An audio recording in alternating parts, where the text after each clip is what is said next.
All right, everyone. Welcome. Thank you, Frank. I see you here.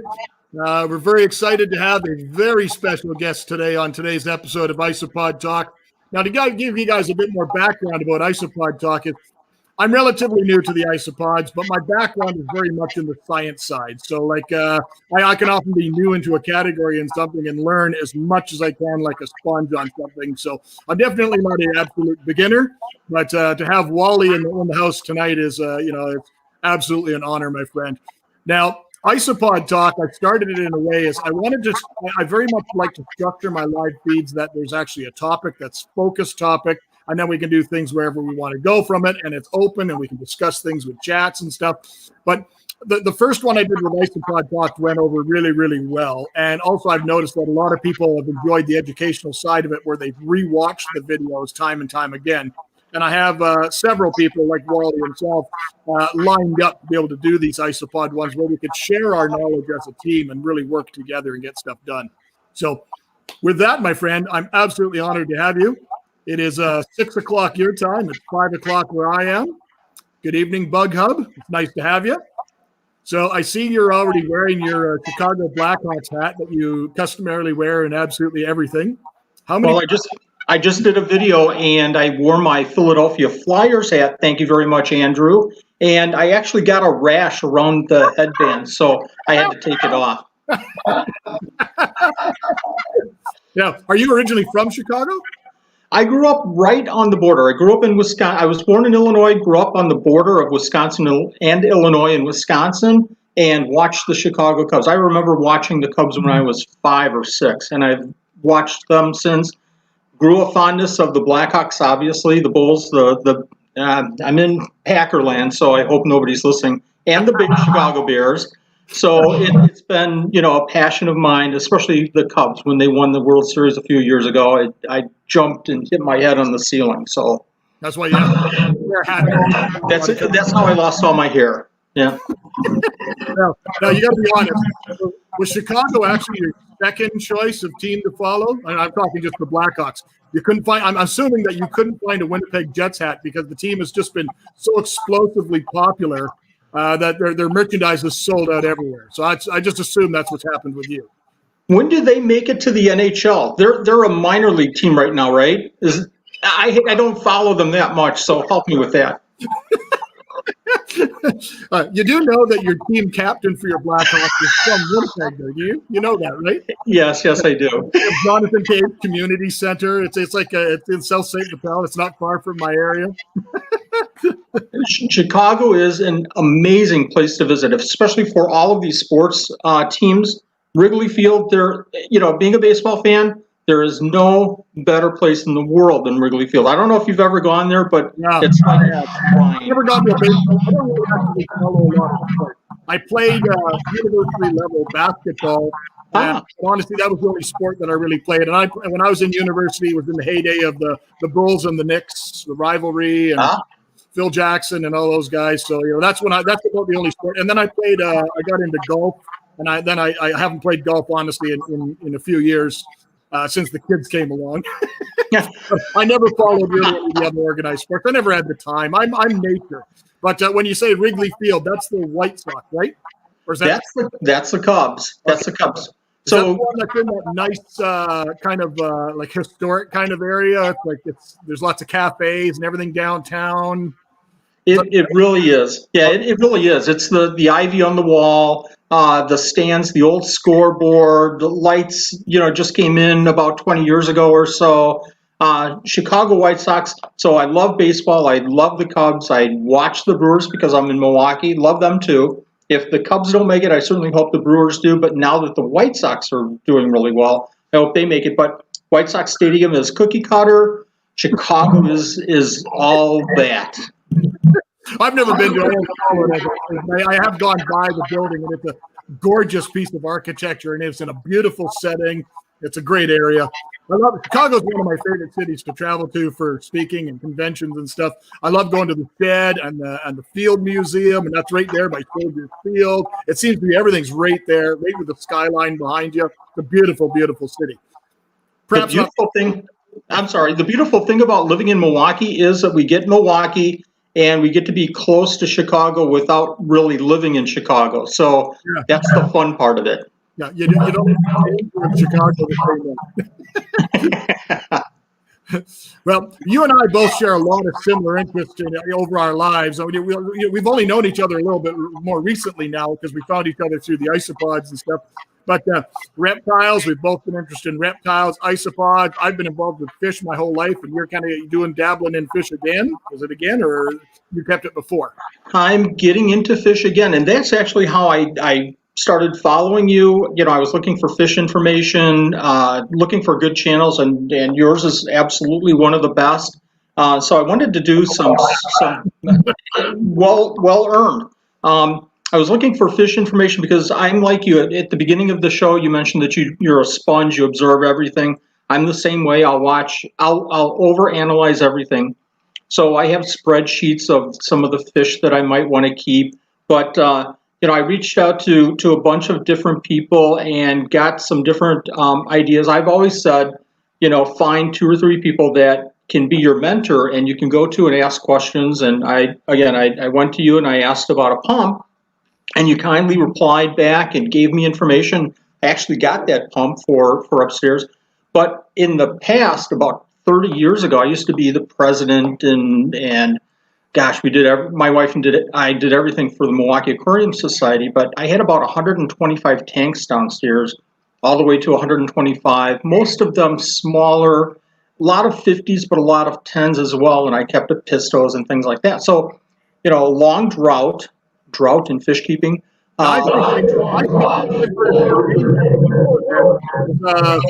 When I used to be involved with the local aquarium society going back 20, 25 years ago, that was one of the newsletters we used to exchange with, and you used to be a fairly prolific writer for that organization. Am I right? How do you have that? You either have a phenomenal memory or you're digging in some pretty old archives there. Yes, I used to write a lot for the Milwaukee Aquarium Society. We've been kindred spirits for a long time. Even now about orchids we were talking about the other day. So it seems to me there's no bounds. Isn't that crazy? You reach out to somebody and you find out that you have 2 or 3 or 4 different interests in common. It's great. Small world. So how did you've gone through fish and all these different things? What's the story behind Supreme Gecko, Supreme Isopod? How did it come to be?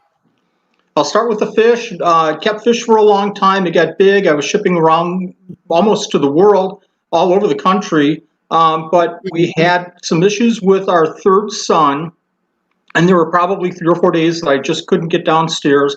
And when I finally did, I found 4 tanks of discus, 1 pair, all 4 of them breeding. 1 pair were doing great. One of the other 3 pair had 1, I think, female, and the other 2 were dead, simply because I had brought in some wild epistos and had probably not taken the quarantine time and everything that I really need to, shared a net or whatever.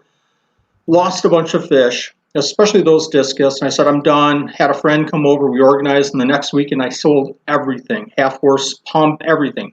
So all the fish were gone in literally 2 days. Again, that's probably 110, 125 tanks at that time.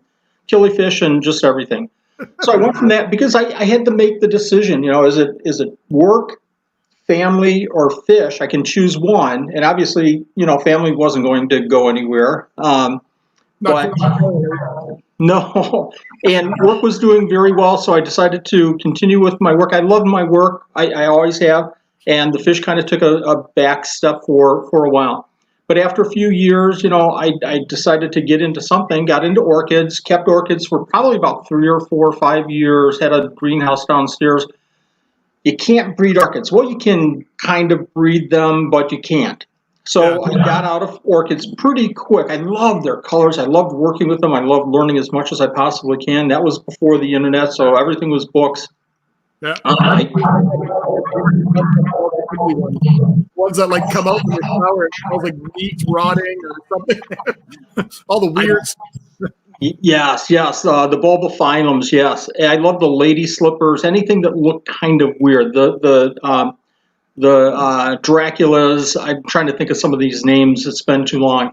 So I kept the orchids for a long. What's that? Cataceta. Yeah, just so many weird ones. I kept them for a while. I got out of orchids, and it was a while before I got into leopard geckos.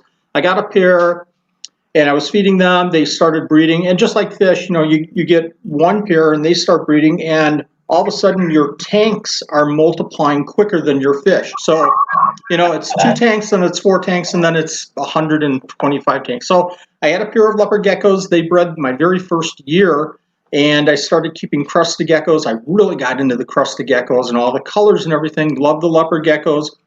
And it didn't take long until I started keeping some of the micro geckos and day geckos, and it just went crazy after that. And you've been traded geckos. You have snakes and monitor lizards and an iguana. You kind of always stayed focused in that grouping, right? I have. I've stayed mostly with the geckos. And the funny thing is, I mentioned that I started with a leopard gecko. I actually went out to an Aquarius house in Los Angeles just after an earthquake. He had cleaned up. He had reestablished himself. Miles Mandan, I think was his name. I don't know if that rings a bell or not. But anyways. Miles Mandan passed away about 4 years ago. He was from Chicago, and he was very well known for selling fish. Very good man. Yes. So he had a cage. It had to be like 3 feet by 3 feet by to the ceiling. Yeah. And he had Jackson chameleons in there. And I was so fascinated with that. Well, years later, after the orchids and everything, I got in. I wanted to do something. So I actually started my first year in reptiles. I actually started with Jacksons and Vales. And I went and got a bunch of panther chameleons. And they were breeding. It was crazy downstairs. I was building the custom cages. Beautiful, beautiful panther chameleons. Sunset. Yes. The reds, the yellows, the oranges. And that was a ton of fun. But after a year or so, I realized that really the way that I was doing it and the way that 99.9% of everybody was doing it was the females were just a different species completely because they lay eggs. And their job in life is, unfortunately, to lay eggs and make more babies. And then they go on, they die. Yeah. So I just couldn't do that. I was too emotionally or whatever invested in these animals, and my females were living maybe a couple of years, and then this new generation was coming up, and I felt like for me it was more of a chameleon factory than actually keeping the animals. And I just couldn't do that. So I slid into leopard geckos, I slid into crested geckos, and Supreme Gecko is pretty much based off of our number one animal that we provide is crested geckos and gargoyles, some leopards, and a lot of weird, crazy geckos that like nobody knows about or probably cares about either. Yeah, the only geckos I've ever really kept that I remember was breeding the Europlatus geckos. I had Fimbriatus, which was a bigger one. Now I think they've broken it up. Now there's Giganteus as well, which I'd never even heard of. And Lineatus, it looks like bamboo. Those are the only two that I've ever kept and bred. I never kept any of the others. No. I love those. I love the leaf tails. They're beautiful animals. And now that we're restricting the imports out of Madagascar for good reason, it's really, really hard to find those kind of animals, the leaf tails. I worked with them for a long time. I think I have 7 different species, the satanics. And had some breeding, but really didn't. At that time I was into the micro geckos too, the little tiny geckos that nobody can see.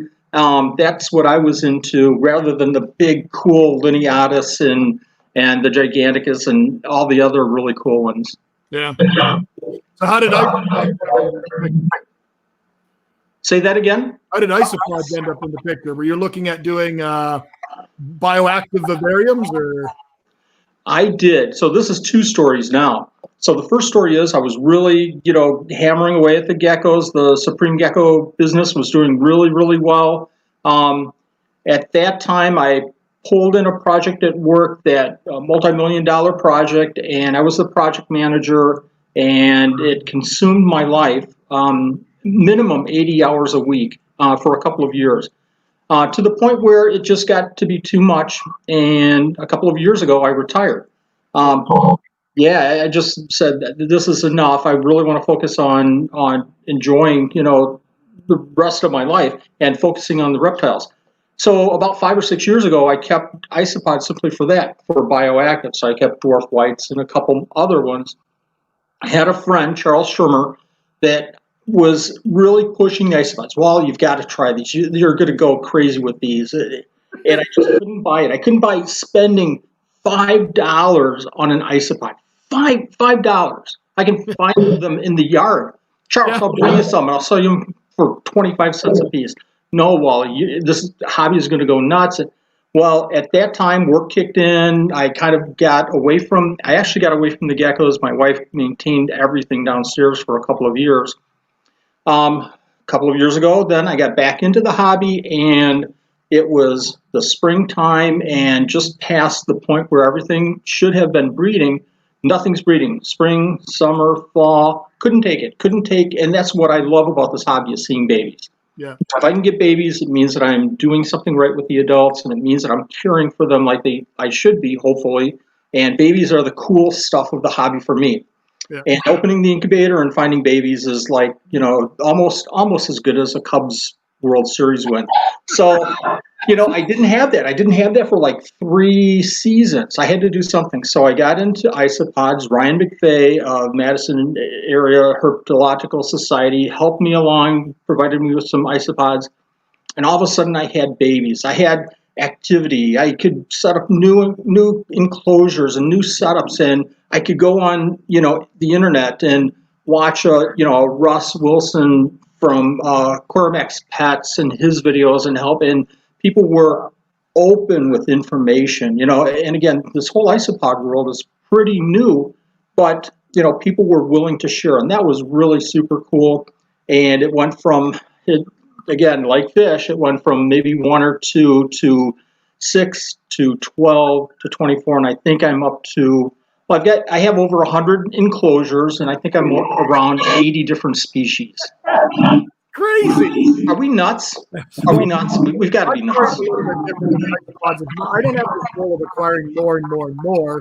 My thing with the isopods is I like the science side behind it. So for me, having 30 or 40 species of Armadillidium doesn't make any difference to me, unless it's got something unique facet about this particular one. So I like only ones that, either ones that I enjoy, that Ainsley, my daughter, enjoys, like you are very much involved with your granddaughter, Crystal. But if she enjoys that one, then it's important for us to have it. But if it's not one that excites her and it doesn't really do anything for me, it's just another one, and I can't really tell a story behind it and use it for videos or something, then it doesn't really need it. So I'm probably at about 20, 25 species. We just got the lemon blues. We just got some normal duckies. Trying to get Cubaris into Canada right now is a real challenge. Trying to get anything that is considered a bug by agriculture into a country that is basically an agricultural producer for the world is very, very hard.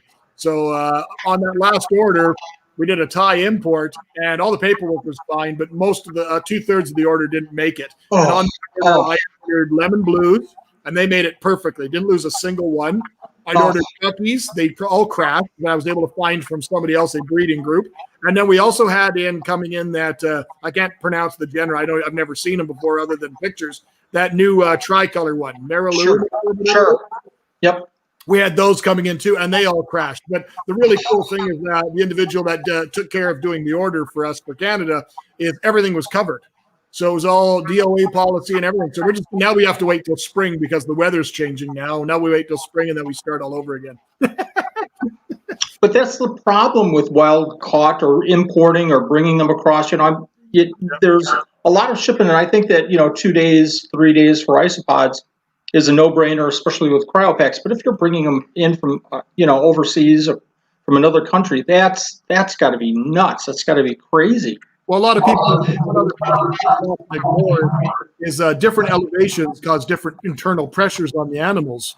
And like if you're buying from a collector or a guy that's breeding them doing well in, say, Denver, Colorado, that's vastly different than where you or I are, especially doing imports from other areas of the world. That could have impacts too, right?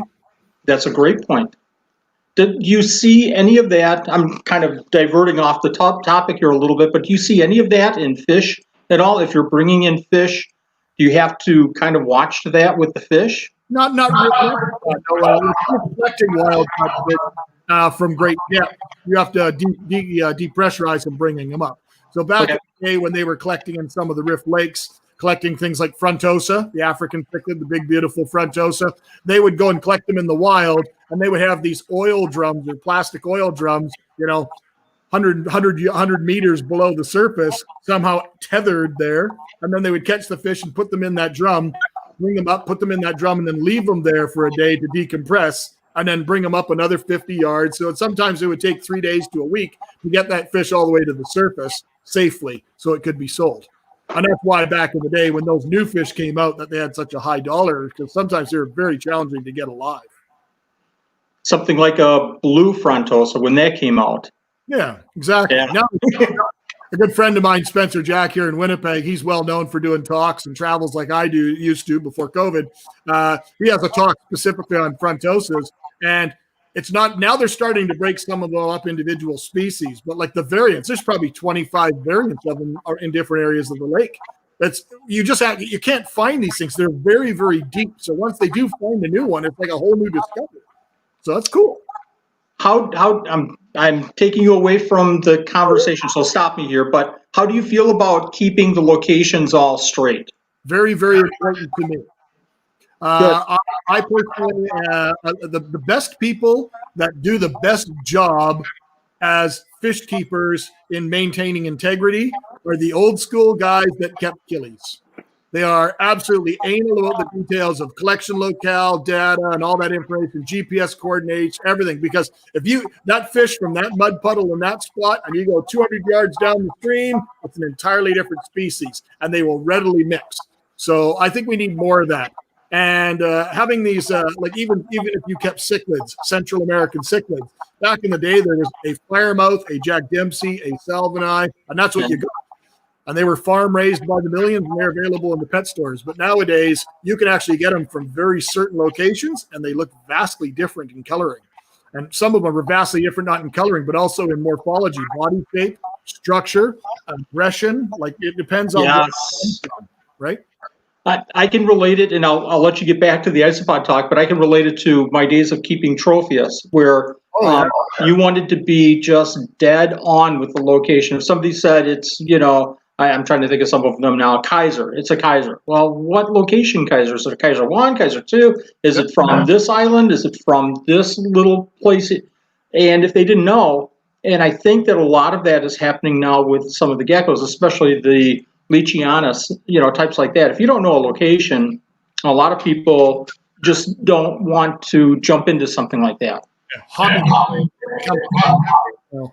Yep. I put together coming out in a week or so or 2 weeks. I don't know. I'm always trying to get ahead of the game because I travel all the time on Armadillidium, and one of them was Armadillidium that's sold in the trade is Armadillidium species albino.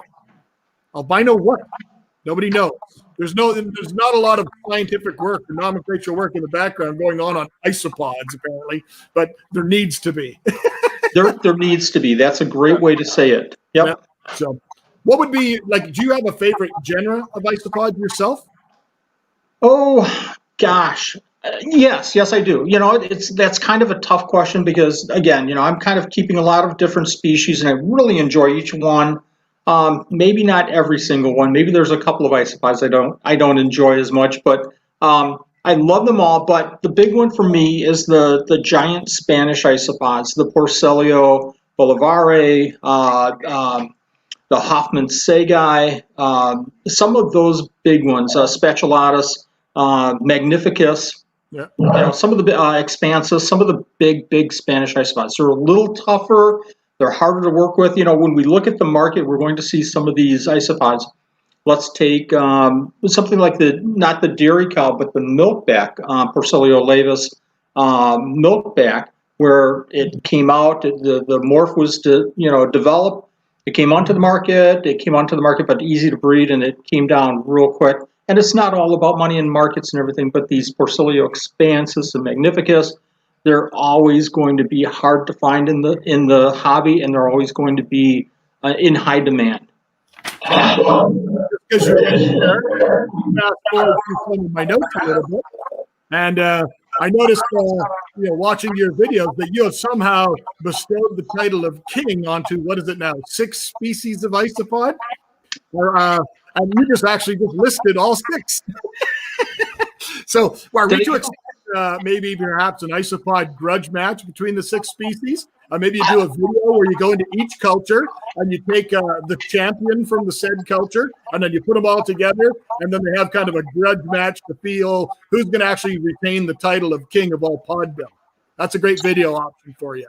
I like that, and I like ideas like that. So put them into a ring, put little uniforms on them. Now, I would actually have to do something like the old-time wrestling. I would have to either be Hulk Hogan or Jesse the Body or somebody like that. So I guess I'm looking for suggestions from the fans here, from your fans, on what I should do, what I should wear to kind of be the MC of that event. I automatically, I think it's already unanimous. Basically, we just need you to be dressed up as a Mexican wrestler in a one piece. Yeah, that's the way we're going to go with that. I'm pretty sure every single person in the feed is going to just agree with that immediately. No, every person in the feed just bailed because of that being so visual of an image. God help us all. So I got to go back in some of my notes so I don't forget some of my stuff here. But now you told me already, like when you were keeping stuff and then you ended up going back to work, that Nanette was actually taking care of everything downstairs for you, correct? Nanette didn't do a single thing down. Hey! So my question was actually going to be: has Nanette actually ever seen what you've done to the basement, and is she actually really aware of what goes on in your strange lizard crustacean dungeon? Nanette is well aware because she told me a long time ago, and this is why she monitors everything that I do downstairs. She told me a long time ago, if I ever brought home a snake, she would leave. She would take the dog and the MasterCard. So I'm kind of fearful, mostly for the dog. Well, I'm fearful for all 3 of those. So she knows well what's going on downstairs. She's sitting right beside you, right? She's right beside you? Yeah, not enough for striking distance, but she's pretty close. So is it truthful that there's probably a lock on the outside of the basement door, not on the inside? Nanette? I didn't hear. Say that again, Chris? Is there a lock on the outside of the basement door or on the inside of the basement door? Like, do you have the ability to send him down to the basement? Is there a cot in the basement where he has to sleep if he's misbehaved? Yes. She can make it work. She said yes. I tell you what, if I get a TV down there, it's a done deal. You're not getting one. That's a game changer. Like my wife will send me to the basement once in a while if we have a disagreement or something like that. But there's like a spare bedroom, there's a bathroom, there's a couch, there's a projector. Okay, I'm fine. Ooh, what a punishment. Oh no, I'm in a timeout. Oh no. Well, during this whole pandemic thing, I actually have been sick twice, really sick twice, and I've been tested and I've been negative both times. But the last time, she immediately put me in quarantine in the basement. And all of it, triple the amount of work for my wife. She did everything for the whole family, the farm. This is just like 3 weeks ago. And I was downstairs for almost a week.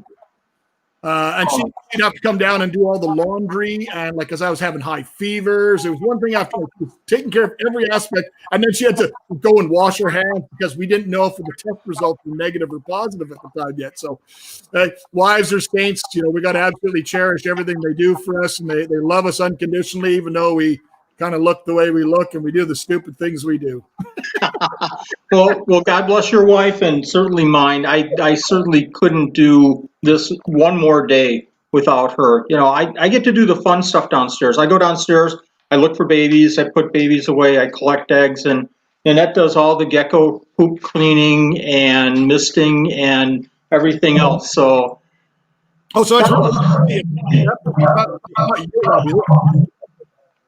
What's that? It's a team effort. Supreme Gecko is 2 people. It can't be one. It really can't. I'm now that I'm retired, I'm probably on the computer 8 to 9 to 10 hours a day, and then the other hours are downstairs. And if I'm downstairs, most likely Nanette is with me to help, feed the crested geckos or do something else. It really is a team effort. Yeah. Yes. Before we get too far into specific questions from somebody, I don't want to make everybody feel they're missing out because we invite people to come to these chats and then I completely ignore the chat. Please. So I noticed apparently a few people think we're nuts, and then some people also corrected us and backed us up. So good on that. If you don't know me now, I hope that I present myself as not being too serious. If it comes to animals' health and well-being, I'm 100% serious 100% of the time. 100% of the time.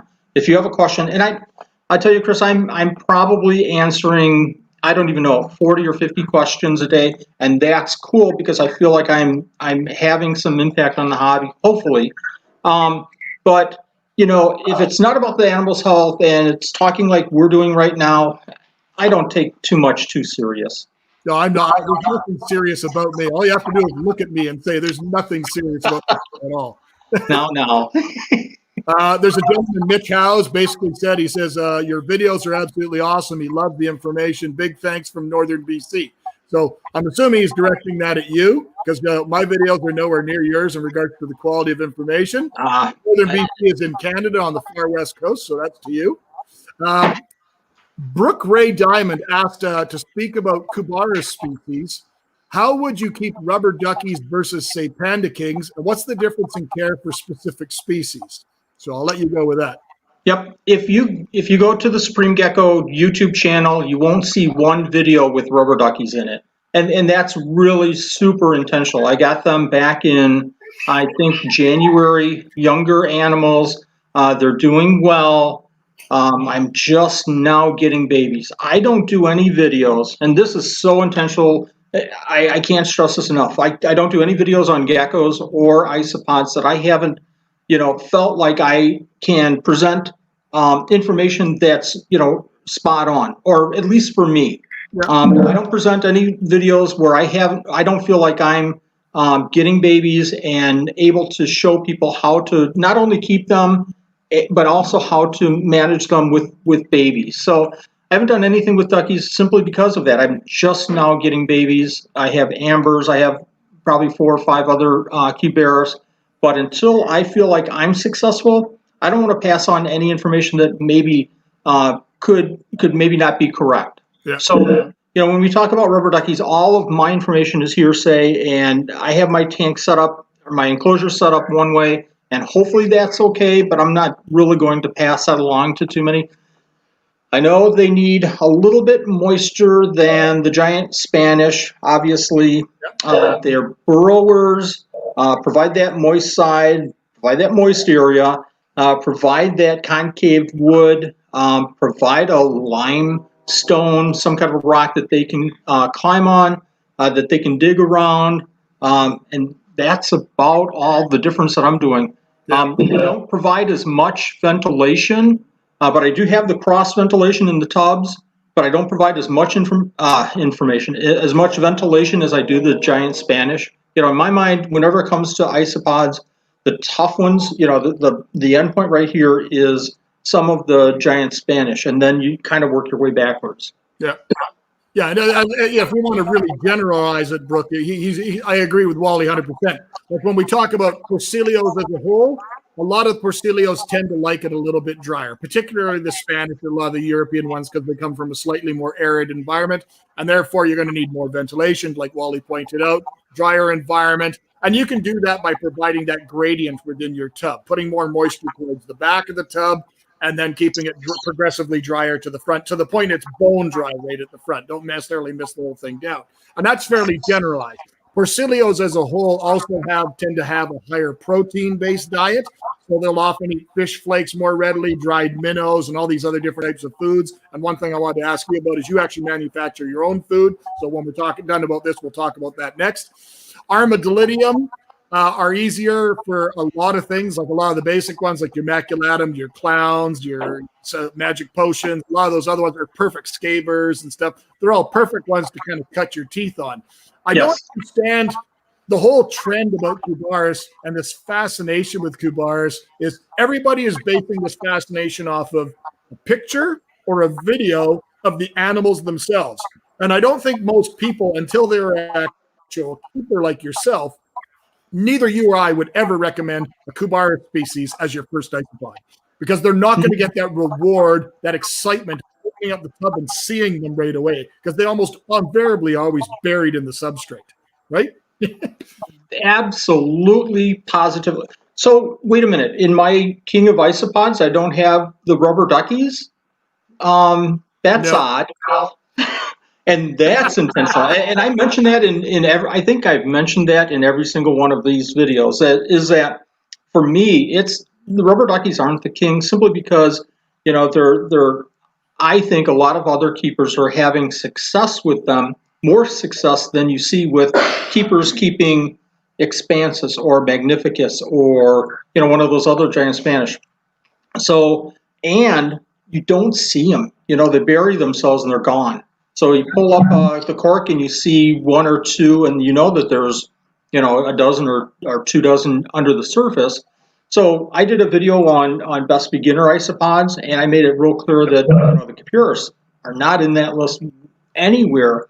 Go for a species like Porcellio ornatus, yellow dot. Yeah. Go for dairy cows. Go for the wild. You know, go out and collect some isopods and keep them for a while and get your feet wet. There's, you know, so many just beautiful, beautiful variations of some of these wild isopods. Go out and find some isopods and get that taste. Get your feet wet with a wild isopod.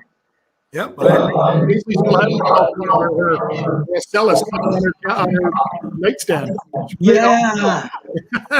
and that's a beautiful, beautiful isopod. Way underrated. Yeah, it's easy to keep. You really have to do nothing, you know? Exactly. We look forward to every Saturday morning. It doesn't matter where I am in the world. I'm generally home, always on Friday, so I can put the kids to bed. And then Saturday morning is the first time my wife gets the break, and me and Paisley go downstairs and feed the isopods. And it didn't matter when we had 2 species or we have 24. She's there for the whole time, and she's involved, and she wants to handle. And you've seen from some of the videos, she's very knowledgeable now.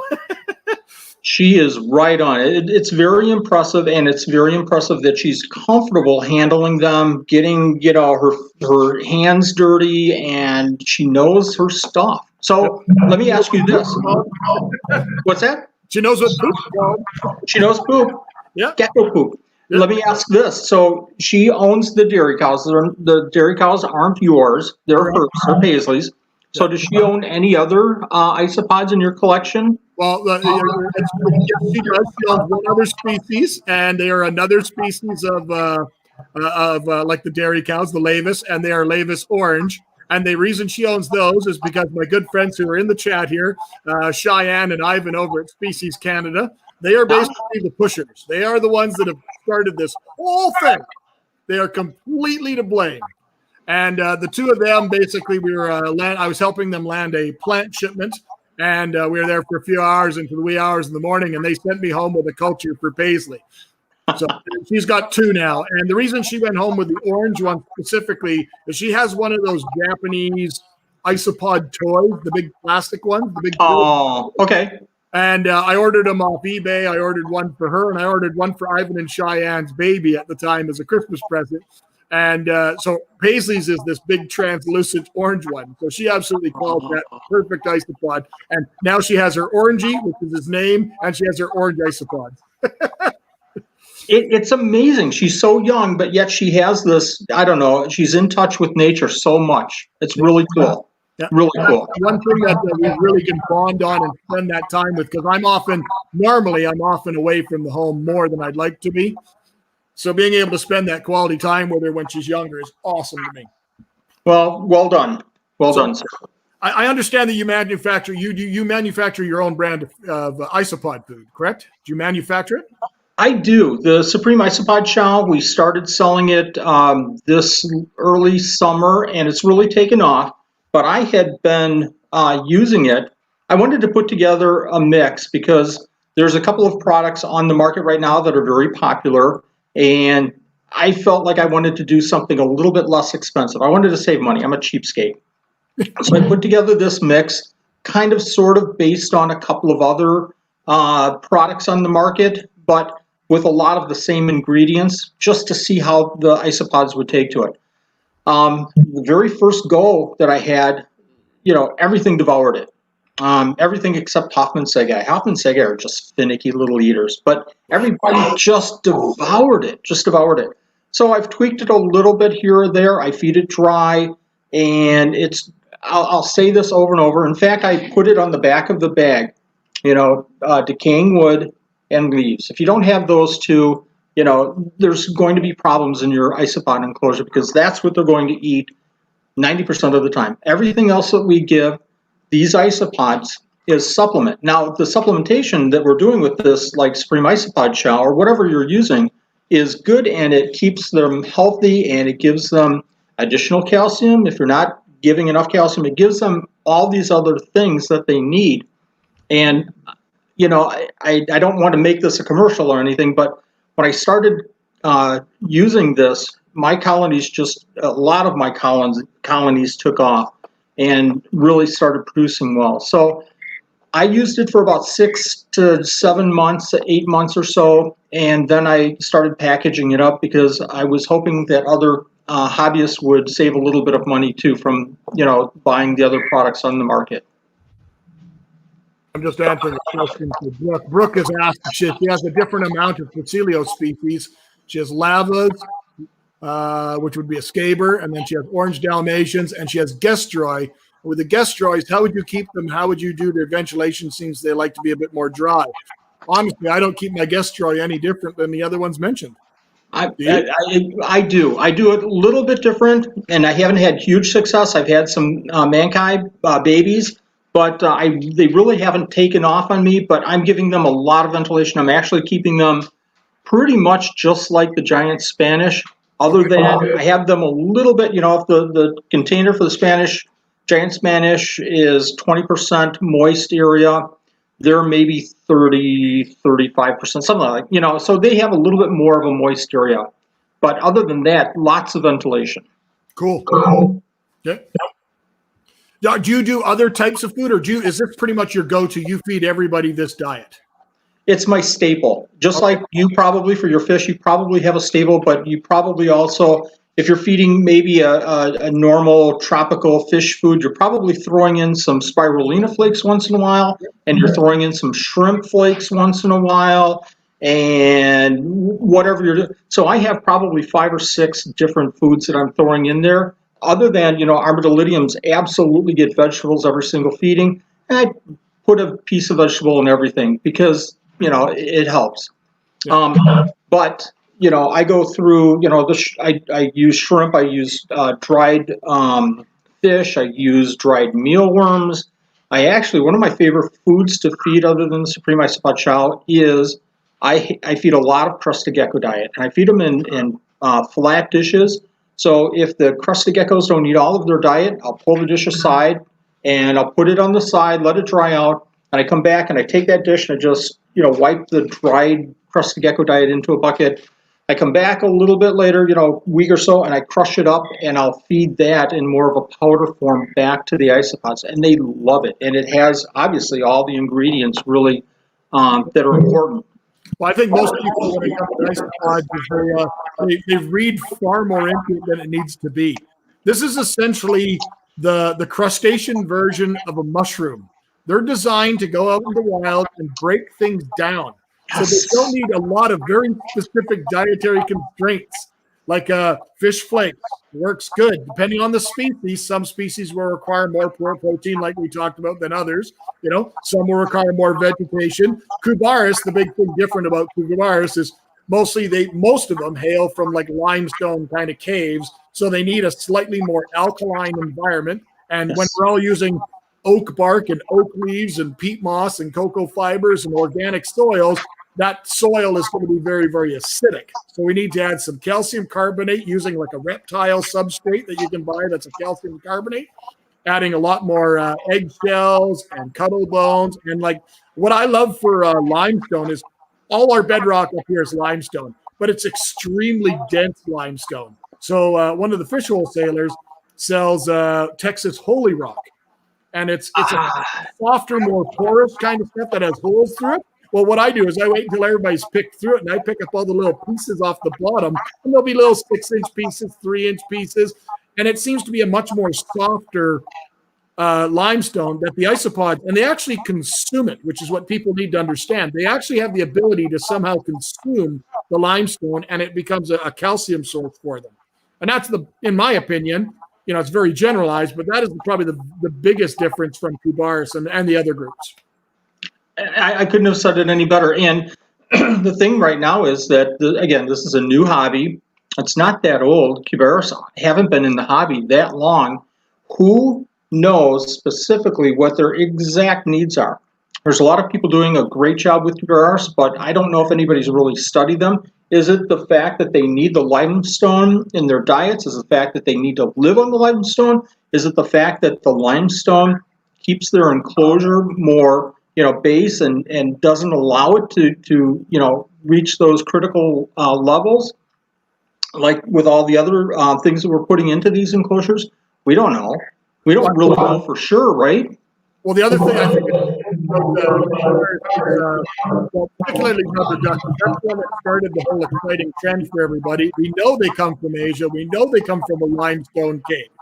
Yep. Okay? So we know that the other thing that's not going to appear in a limestone cave is plant life. There's not going to be a lot of plant life. So they're not going to generally eat a lot of leaves and decaying vegetable matter. But what their diet is primarily going to be composed of is going to be guano. And that's basically a fancy word for bat poop. And I've seen certain manufacturers that have put out a bat guano substituted soil, like an organic soil mix. And I've never found it in Canada. But the thing that we have used a lot in Canada is organic soil that has worm castings in it. Yep. And now there's another one that we're using as well, which it probably works really well for a lot of the Persilios, is one that is called sea soil. And it's basically lots of organic matter and stuff that's pulled from the ocean that is decomposed and composted, so it adds a lot more elements, a lot more minerals to it. So, I've started using that soil, the sea-based soil, in a couple of my enclosures, just trying to test it out to see. But my base for all of my enclosures are the worm castings. Absolutely. Yeah. Now, I saw one of your latest videos. It was about a week and a half ago, and you're going to love the video that comes out. I think my video comes out this Thursday, and it's about Hoffman Segai. And there's a few little nods, a few little jabs at you in that video. So I actually put a link to your channel in that video as well, just because it's just a fun little jab for you. But I think you'll really enjoy it. But in one of your latest videos, you talked about, and it was an exceptional video, and I think anybody that saw it that's in our chat will agree. It's probably one of the best videos about the subject matter, about selecting appropriate container size and the reasons why. Because every isopod, even though you might only like Armadillidium or you only might like Cubaris or Facilio, they all are vastly different depending on the region they come from. We can generalize some, but some of them need specific things like this one or that one, right?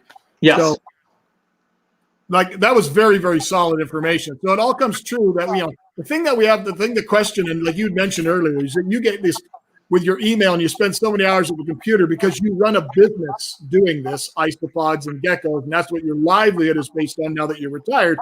But you sit there answering all these questions for people, and it's a lot of repetition. But the biggest question I always see with people and the beginners is, how much do I spray? How much humidity do I have? And how do I do this? And it's not a question that any of us or anybody that keeps isopods on a large scale can ever honestly answer properly, because everybody's house is different. Everybody's humidity is different. And I could say in northern Canada, I don't live in northern Canada, but I live in the north, and you're not far south from me. In the summertime, our houses are probably cooler in the house in the summertime because of air conditioning than they are in the wintertime. In the wintertime, we have a forced air furnace generally in most houses, so the houses are drier. And then in the summertime, you go crank up the air conditioner, and it's cooler again. So everybody's house is going to be different, right?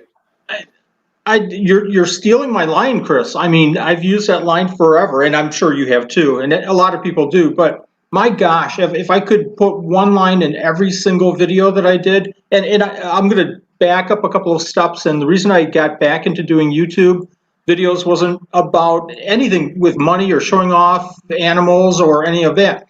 It's because I went and purchased an animal. I couldn't find any information on it. Hemidactylus tridrus. Couldn't find any information whatsoever on this gecko, other than you go and see 20 seconds of the animal feeding and eating a cricket, and or a meal or whatever. And I thought, we've got to get information out there. So I started doing videos simply from that standpoint to try to provide more information on my care, how I'm keeping it, and hopefully maybe sharing information that might help some others. But if there was one statement I could make, I wish I could make in every single video, it would be, this works for me. You might have to change some things based on your experience, based on your environment, based on your house, based on 100 other different points. Yep. Absolutely. But the biggest, this is a good starting point from somebody that's working with the fish. If you're buying them from me at a show, this is how I keep them in my home. And if you're buying from you at a show in Milwaukee, you'd think that most people that are buying them from a show from you in Milwaukee are probably from the Milwaukee area and are going to be able to provide the similar type of habitat in their place, similar type of environment. Exactly. And I always say, if somebody's buying animals from me, the last comment that I leave them with is, well, thank you. And the last comment is, please, any questions whatsoever, shoot me an email, catch me on Facebook, PM me, DM me.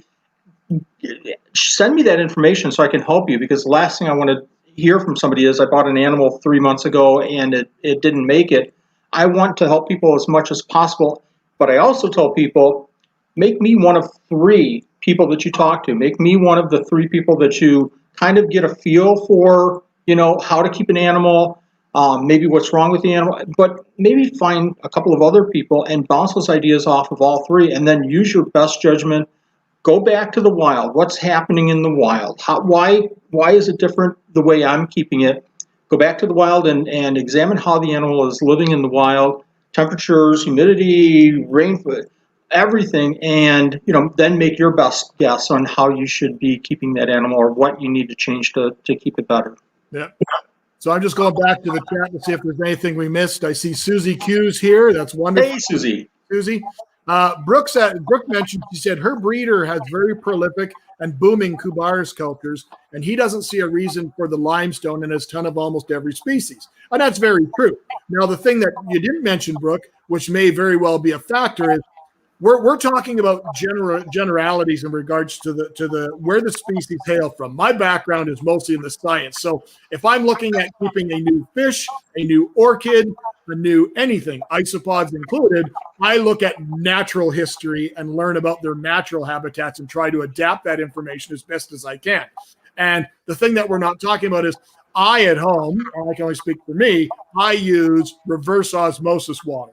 And I have to stabilize reverse osmosis water. I use a product called C-Chem Equilibrium, and it just locks it at pH of 7. It's chemically neutral, and I use that for doing all the misting, all the water, and everything for isopods. Now, when it comes to like our good friends at Species Canada, they've done research way above here in regards, because they're like you. They keep hundreds of species, and not just isopods. They do geckos, they do weird chameleons, they do tons and tons of different snakes, they use some hots. They are all over the map in regards to super, super cool stuff. But in regards to the research they've done on isopod, they're starting to look at the concept of using alkaline water for certain isopods, because it has that, if we're using reverse osmosis, steam distilled, or any of those type of waters, we're removing all the mineral content entirely from that water. Right. We don't know about this situation with this individual about breeding Kubaris. Is that individual in a state that has naturally alkaline water, and that's the source that he's using? I don't know, because that very well could be the one factor that could change everything. Our water coming out of the tap here, in Wisconsin, excuse me, in the area that I'm in, is very hard, and we have a base of limestone. Yeah. So is that something that I would mention to somebody that would message me and say, hey, I'm having a difficult time with this isopod or that isopod? I don't know if I would remember to say something like that. Which brings us back to the point, there's so many different factors here. I pull the water right from the tap. I don't pull it right from the tap. I fill bottles. And again, you as an aquarist know this. I fill bottles, let them sit for a week, and then I'll use that water in the isopods. Yeah. You have chloramine where you live? Say that again? You do have chloramine where you live? Yes, absolutely. You have both, though? Like Yeah, I'm sorry. chlorine is the gas that we always used to use. In Manitoba, like in Winnipeg, in the city of Winnipeg where I used to live, we had chlorine. And then a lot of cities and states have started adapting using chloramine. And chloramine is an entirely different animal altogether. Yes, and we have chloramine. Okay.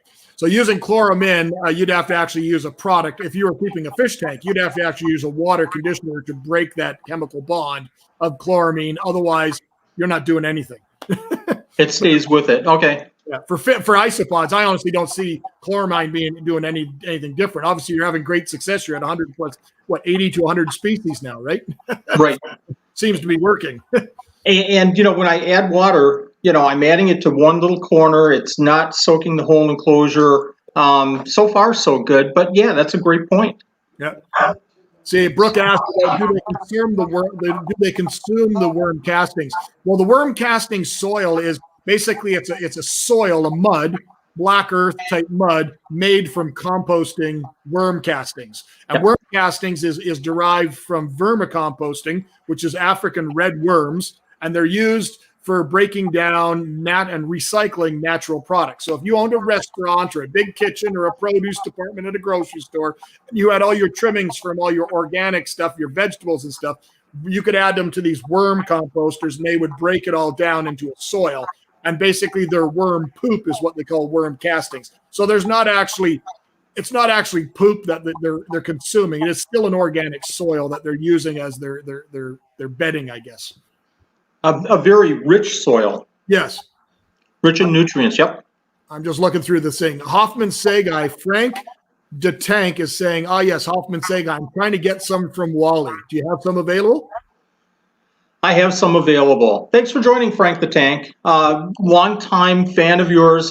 He's a longtime supporter of Supreme Gecko. So yes, just contact me on Facebook or Instagram through a PM or DM, and we'll work something out. Okay. There's a gentleman on here, his name is Void Fish. Now, Void Fish, I saw that you mentioned something that you got banned from the chat. It wasn't that you got banned. All of a sudden, I kept having somebody trying to appear as a guest, and I kept trying to remove them from the guest because I'm thinking I meant to ask you, Wally. I says, do you know who this Jim guy is?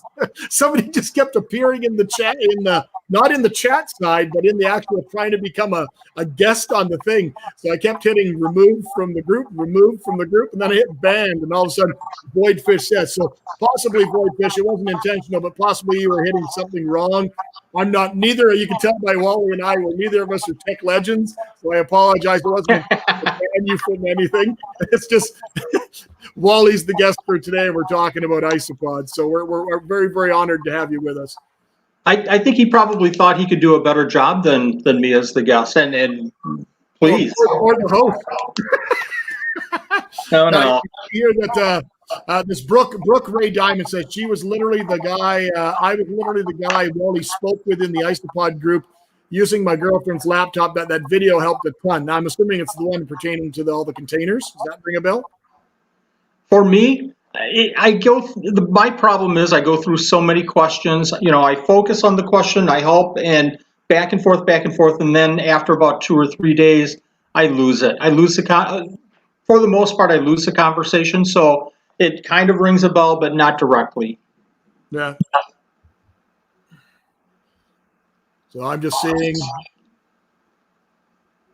Brooke is using spring water. Spring water, in my opinion, is a good source. Like, see, Wally lives in an area where his water is fairly hard. And I'm saying your water, you think your water's hard. I think your water is probably going to be moderate hard compared to where I live. I live in the country, and it comes out of the tap, and it's like it makes a thud.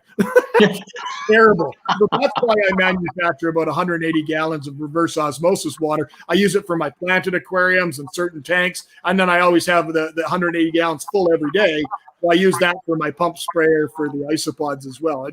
That way I know that I'm controlling everything if I want. If I want it to be more alkaline, I can add products to the water source or the soil to make it more alkaline. If I want it to be more acidic, I can just let it go because all the oak leaf and the decaying vegetable matter will slowly acidify the environment, right? Now, so you use the wastewater on your farm? The wastewater, basically, we don't pay for water. I have a well. It's like 300, Okay. something like that. Our water table is only about 6 feet below the surface. I have a giant retention pond. You might have seen videos of our pond at the back. Yes. We use it as a natural swimming hole. It's all been naturalized. And all the water, honestly, I take the water in the summertime going into the winter until we get the real hard freeze. I pump it right back out onto the lawn because I'm not adding anything to it. There's no chemicals going into it. There's nothing. It's just the clean water. It's being filtered, going back into the sump pit and going back out. It just goes back into the aquifer. I use no water conditioner. I use no chemicals at home other than the Seachem Equilibrium. And Seachem Equilibrium is basically like a stabilized version of using sodium bicarbonate to stabilize your water. That's all it is. Okay. Perfect scenario. Yeah. So I see some other people. Wally, I'm at work with baby crested geckos with metabolic bone disease, so it'll be a bit before I buy some from you. Frank to Tank, does that mean something? Can you see you could see the chat on the side, right? I don't have the chat up. I just have our StreamYard up right now. Oh, okay. So the question is crested geckos with MBD and how to resolve that? He didn't even really say a question. He says, I'm at work with baby rescued crested geckos with MBD, so it'll be a while before he's able to buy from you. That's Frank. Yeah. It's hard. I see that all the time. If you can catch it soon enough with crested geckos, you can do something about it. But a lot of times, I see geckos, especially from rescues, and I'm sure Frank has seen this before, that are just not doing very well. If it's, adjusting the spine, something like that, then there's some kind of serious problems going on there. And a lot of times in the initial stages of MBD, you can reverse that by giving more calcium, obviously. But if it's an advanced stage, there's not much you can do other than care for the animal as best as you can. So I remember really go back in time. When I worked at a pet store, when I was in my probably 16, 17 kind of age, I kept green iguanas. And I kept 2 green iguanas, and I kept them in a large homemade plywood aquarium tank sort of thing that was open, had a big oak tree coming out of it. And my light that I used for both heat and light was a retired street lamp. I knew someone in the city of Winnipeg that was a hydro worker, which is what we call our electric company, and they gave me a couple of these units. I had 3 or 4 of them, and they were the whole dome with the light fixture, and it was metal. It wasn't metal. It was mercury vapor, which is still a gas discharge light, and it created a lot of heat, like a basking lamp. But the one thing that nobody knew about at the time, and you can remember this, Wally, because we're in the same sort of grouping, is I remember working at pet stores when I was 15, 16, 17, 18, into my early 20s, and there was no reptile department. Because the amount of reptiles that you could actually buy for the store, there was a few snakes. You could import wild ball pythons. You could import wild tarantulas, curly-tailed lizards, anoles, rose-haired tarantulas. I'm telling you, there was like not even 10 animals that you could import at the time that you had anything. And not only that, there was 0 products in the industry to take care of those products. Zoo-Med didn't exist. None of those products existed. So I remember selling an animal, and you'd sold bird vitamins, which had the calcium and whatnot, and you sold cuddle bones. And if it was an animal that ate protein, you sold like a cat formula cat food that was meat-based and stuff. And that's how we kept everything. There's no bearded dragons. There's no leopard geckos. There was none of those staples that are so prevalent today. But long story short, getting back, it begs your long wind to get back to what the focus was, is when I kept those green iguanas, long before the internet, I was involved, because I was a huge nerd, of this writing campaign with a bunch of zoos all over the world, where you sent these letters out, and we were in this organization trying to figure out the very, very infancy of metabolic bone disease with iguanas. We got the wonky jaws and the crystalline tissue, crystallization of the tissues in the fatty, in the hind legs of the females, and these weird things that were very prevalent that were happening. And nobody could figure out what it was. And here I was, this kid that never experienced any of these problems. So I'd have zoos from around the world sending me these letters wanting to know details because they just think you're full of crap, right? Because you're just a kid. You don't really know what you're looking at. And I'd send them pictures, like, we're talking pictures, like click picture, go to Wolco and print it off, send them a picture. But what it ended up being was the fact that street light that I was using was discharging vitamin D3. It was like the fancy reptile bulbs that we have of today that actually emit that. The glass itself is made of a quartz hardened glass, and that actually emits those rays. And I remember when all that reptile stuff came out and people started talking about it, people couldn't understand how this light bulb, this fluorescent tube, was different from this fluorescent tube. And I said, well, okay, Sally, when you go to your office on Monday and you sit at your desk under the fluorescent lights, in 15 minutes, does your body turn pink? And she'd say no. I says, okay, well, what if you go to Johnny's suntan shop and you lay down in a bathing suit in a suntanning bed? What happens in 15 minutes? You turn pink, right? Do you think there's a chance the light bulbs are different? And that was the big change, right? But at the time, like you were talking about, maybe you knew, maybe you didn't, and the way you were keeping these animals, it all depended on your environment, what you were providing these animals. That maybe people were asking, well, what kind of foods are you adding? Oh, you're feeding this food. Maybe that's why we're getting it and you're not, because we have to switch over to the food that you're feeding. So a lot of, I wouldn't say misinformation, but just a lot of non-knowledge out there. It's good. It's good in the hobby that we're seeing some of that stuff, some of that information moving forward. If I go back 20 years and keeping leopard geckos, we were just getting past the point of grinding up, oyster shells for calcium purposes. We were getting into some of these products. We were getting into, some good vitamins and calcium mixes with D3.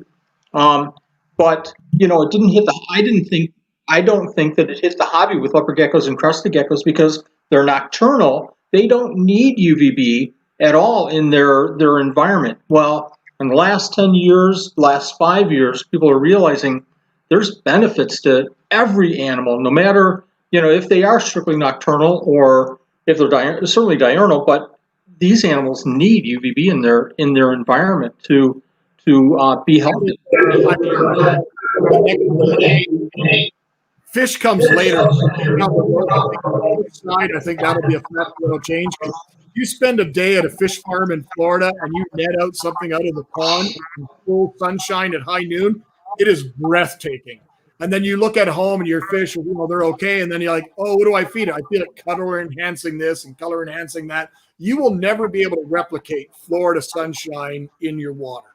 And I know that water transpires and changes the spectrum of a lot of the stuff, but some of that UVB is still getting through. And I think that's a factor down the road that we will start seeing changing in the way that aquariums are being lit to really get that pop that we're trying to get naturally.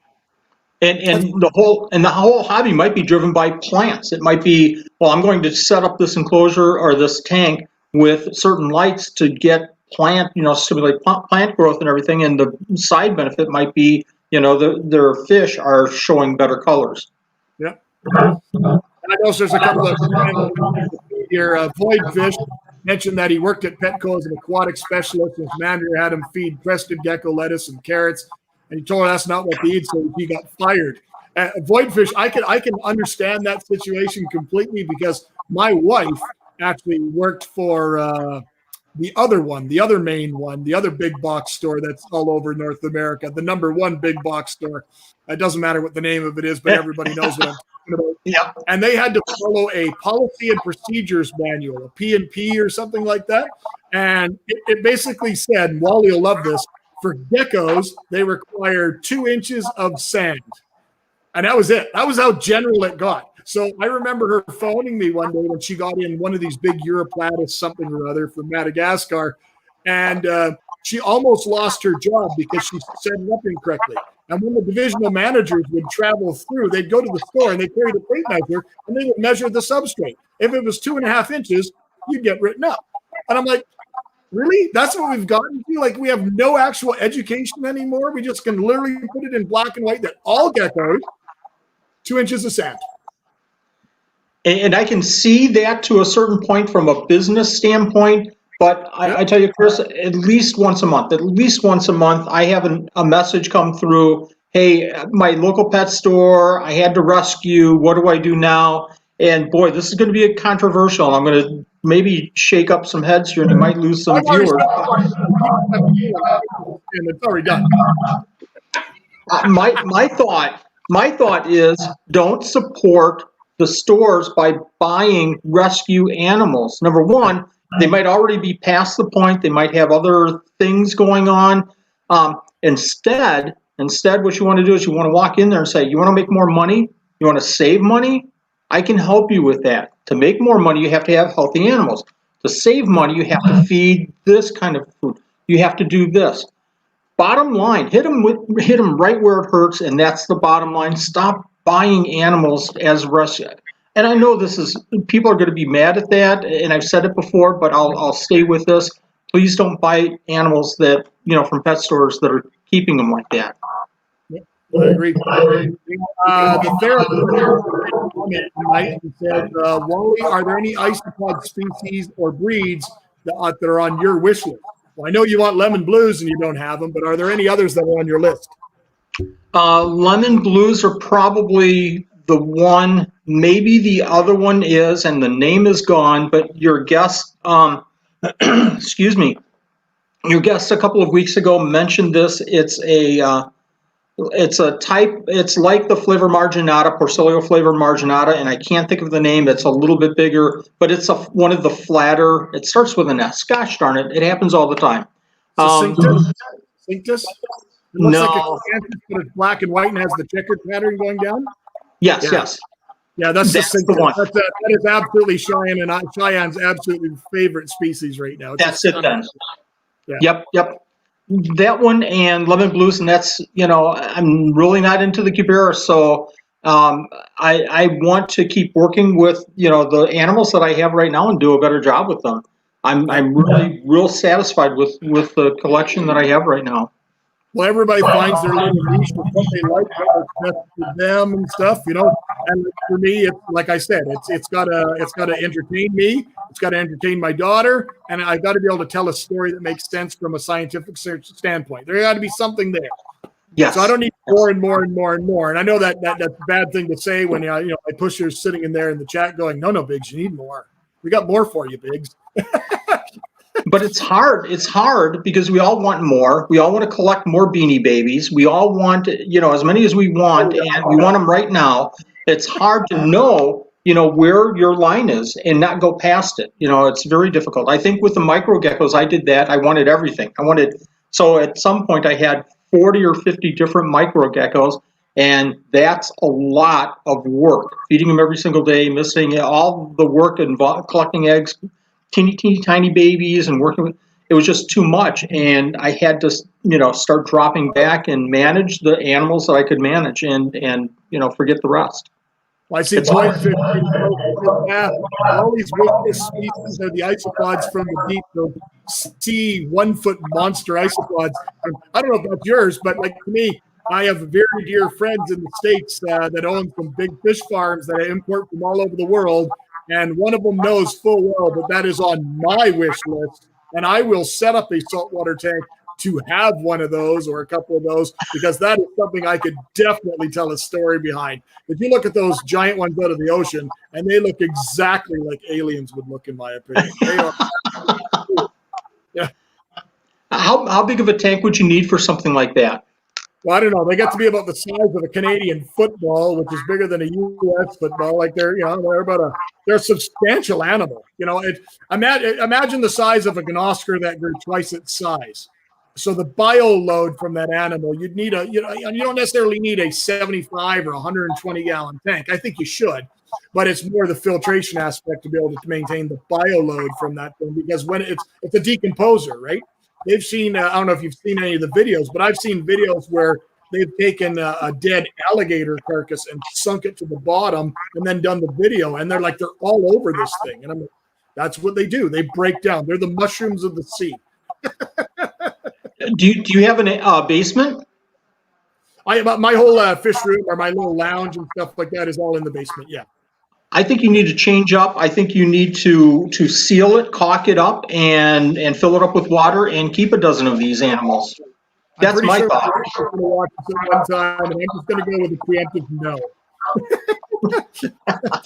My wife is such an amazing supporter of me and everything I do, but I do know that there is a certain line in the sand that may never have been drawn, and I have no intentions of crossing said line. So there we go back to the credit card and the dog and everything leaving. Yeah.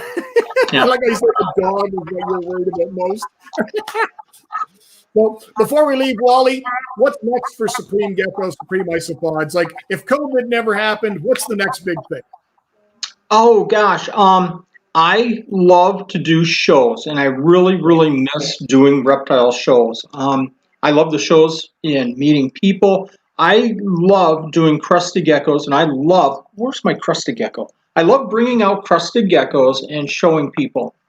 Yep. And families. I love working with families. And we've had a few reptile shows recently, and we've done the whole social distancing. It's not the same. I can't bring out a crested gecko and I tell you what, Chris, the biggest thrill in my life is to do a show, have the kids walk up, oh my gosh, can I pet it? Certainly. And see mom or dad take that step back. And I don't want anything to do with that. Game on for me. It's game on. I can sell the kids because they have minds that just absorb everything and they're curious. But mom or dad, who probably is in the same shoes as me with tarantulas and spiders, that's my job now, to sell mom and dad on this animal and convince them that this is just the most perfect pet, and it's friendly and handleable and cute and soft and cuddly, and it'll be a great animal for the family. So when I was down south in Florida last year before everything went crazy, and I was touring around with some dear friends, one of the fish farms that I was at, and some of the videos are starting to come out now for that farm, is they asked me if I wanted to do a talk. And I'm like, well, one, I've never done a talk for a fish farm before. And my talks are not intended, they're educational, but they're not intended to be a structured, TED talk kind of thing. They're meant to be humor, like banquet kind of style, light, that sort of stuff, have some fun. I was like, I'll do whatever you want. She was my host. I'll do anything you want. You just let me know what you want to do. I thought, well, she told me what it was for. It was for the entire sales staff, for her main office, as well as the other office in, I think it was Atlanta. So I had 30 ears at office boardroom tables watching me do one of my silly fish talks. And I thought, well, I'm going to have some fun with it. I said to her, do you mind if I introduce them to something they may never have thought of? And she says, you do whatever you want. So in this fish talk, I talked about what I referred to as the next wave of looking for new business, looking for new things. And at this time, I was still in my very infancy of just kind of starting with isopods. But I saw how it intrigued me when I first started, and I fell into it by the idea of looking at bioactive. And then I met the people at Species Canada, and I saw the passion, and then I saw the volume and the diversity of species. And it was like my eyes just went boom, right? And I brought this up in my talk, and I showed them all the slides, the rubber duckies, the lemon blues, the dairy, all the sexy ones, right? And I showed them this to 30, 40 people in a boardroom setting on a Skype thing. And it's really funny, as I thought, this is something that the pet industry could use. This is something in North America that could be the next wave for all these little aquariums, these little things. It's a super low maintenance pet. They're so easy to care for. And like you say, you can actually start by going out and digging some up in your yard. But the thing is, the funniest thing about this whole experience is that the president of that company now has, I think, 4 or 6 species of isopods that she was culturing in her home, that she's absolutely enamored with it. So to me, that's a win. One person at a time is a win. Right, absolutely. One person at a time. And I have to think that you have this sense of accomplishment that you're keeping people in touch with nature. At least that's how I feel too. I agree. If you can convince one person that, oh my God, this isn't creepy and slimy and icky, and it's fascinating to watch the babies. And some of these isopods The moms take care of the babies, the mankind. This is fascinating stuff. Look at all the different colors. Hey, science teacher, look at what I can do if I mix this and this, and genetics, and Yeah. all kinds of good stuff. So with that, my friend, I absolutely appreciate everything you do. I love your channel. You've been a devoted supporter of me for a while. I'll always support you, my friend. We have a great group of people there who have joined us for a chat. I don't know how many people joined us. I apologize that we have no way of knowing when we're streaming on StreamYard. But once I go and see it tomorrow morning, I'll let Wally know how many people that we saw. It says there's 21 people on right now, but I guarantee it was a much larger number. But we've gone about an hour and a half now. So I thank you very much, my friend. I think it's unanimous that I'd love to have you on again, or I'd be an honor to be on yours if we want to do something down the road. Either way, absolutely.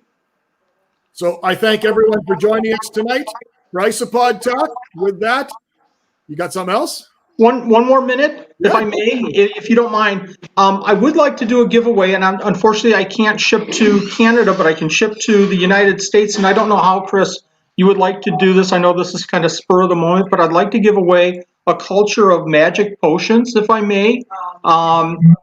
I don't know the best way to do this. Maybe you want to do something after the show, a question or something, and randomly or however you want to pick a winner. But I would love to give away a culture of magic potions.